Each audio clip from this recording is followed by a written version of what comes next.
உங்ககிட்ட ஒருத்தர் வாய்ஸில் பேசணும்னு ஆசைப்பட்டார் சார். ஹாய்டா பாலாஜி, எப்படி இருக்க? நல்லா இருக்கியா? சௌக்கியமாக இருக்கு மோகன். நல்லா தான் இருப்ப, இருக்கணும். அதுதான் என்னோட விருப்பமும். நான் அங்கே மேடையில் இல்லைனாலும் உன் நினைவுகள் இல்லாத நாளே இல்லைன்னு எனக்கு தெரியும். அப்புறம் எப்படி போகுது நம்ம ட்ராமாலாம்? ரொம்ப நல்லா போயிட்டுருக்கு. உன்னோட டைலாக்ஸில் அவ்வளோ அற்புதமாக போயிட்டுருக்கு. ஒவ்வொரு நாளும் நாடகம் முடிஞ்ச உடனே நான் சொல்லுவேன், இந்த மேடையில் ஏதோ ஒரு இடத்துல மோகன் இருக்கார் அப்படின்னு. எல்லோரும் கிளாப் பண்ணுவாங்க. இன்றைக்கி நிஜமாகவே மோகன் இங்கே இருக்கார். I am so happy. Balaji, Kamal sir எப்படி இருக்காரு? இங்கே வர்றது அவர்கிட்ட சொன்னியா?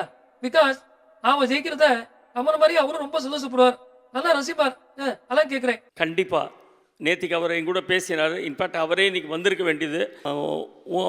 உன்னுடைய வாய்ஸில் பேசி ஒரு ஏவி ஒன்று அவங்க கமலுக்காக கொடுத்தாங்க. எப்படி கிரேசி மோகனன் அனந்து வாய்ஸை இவ்வளோ பர்ஃபெக்டாக பண்ணியிருக்காங்க அப்படின்னு அவர் ரொம்ப ஆச்சரியப்பட்டார். ஏன்னா ரொம்ப பெக்யூலியர் வாய்ஸ் அது.